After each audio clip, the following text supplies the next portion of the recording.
Hello and welcome sa bagong tutorial mula sa RoboForex.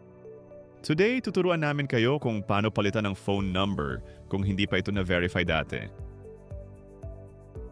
Step 1. Pagkatapos mag-login sa members area, itap ang tatlong pahalang na linya sa upper left corner. Pumunta sa profile at piliin ang security settings. Step 2. Ay tap ang verify button para simulan ang proseso. Pwede mong palitan ng phone number sa pamamagitan ng pag-verify ng bago mong number. Step 3. Ay enter ang bagong full phone number mo. Nahahati ito sa dalawang bahagi. Una ay ang country code, pumili ng tama sa drop-down menu. Pangalawa ay ang natitirang bahagi ng numero.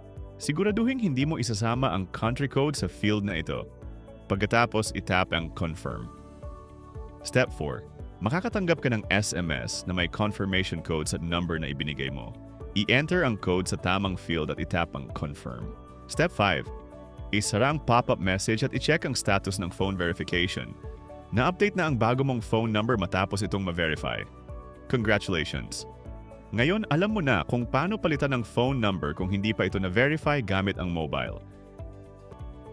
Maraming salamat sa pagpili sa RoboForex.